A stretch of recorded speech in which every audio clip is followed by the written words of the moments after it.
এই যে করলা গাছ। মামা আমরা এখন ঘুরতে যাই।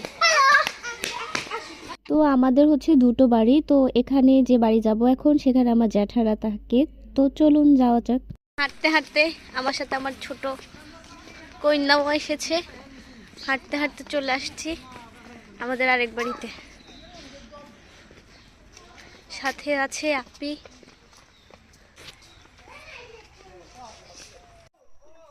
এই যে করলা গাছ। আসলে গ্রামের মাটি এত উর্বর, গাছ দিলেই হয়ে যায়।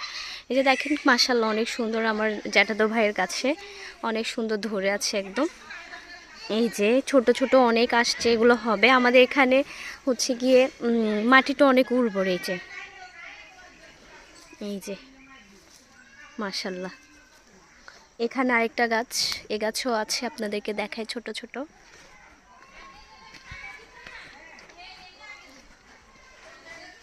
তো আমাদের এইদিকে আসলে মাটির যে উর্বরতা এটা অনেক ভালো, যেহেতু এদিকে নদী অনেক আছে, প্লাস আমাদের এদিকটায় পানি উঠে যায়। যখন পানি উঠে তখন নদীর যে পলি মাটিগুলো বিভিন্ন জায়গা থেকে ভেসে কিন্তু আসে।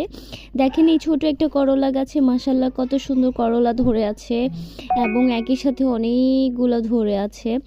তো আমার তো দেখে খুবই ভালো লাগছিল। ঢাকায় আমরা যতই চেষ্টা করি গাছ কিন্তু ওঠে না, যেহেতু রোদ লাগে, মাটিও ভালো হয় না। আর এই যে ছোট একটা জায়গার মধ্যে খালি একটু সিম গাছ বোনা হয়েছে, তার মধ্যেই একদম ছোট একটা গাছ, তার মধ্যেই কিভাবে সিম ধরে আছে। এটাও আমাদের জায়গা, আমাদের ভাবিরা যারা থাকে গ্রামে তারাই করে মোটামুটি।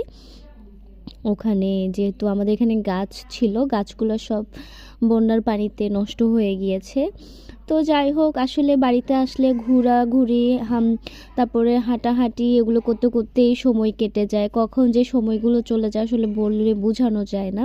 তো এই জায়গা হচ্ছে আমাদের, এই যেটা হচ্ছে পুরোটাই হচ্ছে নদী, এটাকে হচ্ছে ডাকাতিয়া নদী বলে। আর এখান থেকে আমি তো নামছিলাম, তারপর একটা নৌকা দেখেছি, আমরা ছবি তুলতে যাব। ওই যে দূরে দেখা যাচ্ছে ওই নৌকাটায়। আপনারা কারা কারা নৌকায় চড়েছেন বলেন তো? আমার নৌকা চড়তে ভালোও লাগে আবার ভয়ও লাগে, যেহেতু আমি সাঁতার জানি না। তো এই তো এইভাবেই চলছে আমাদের সময়।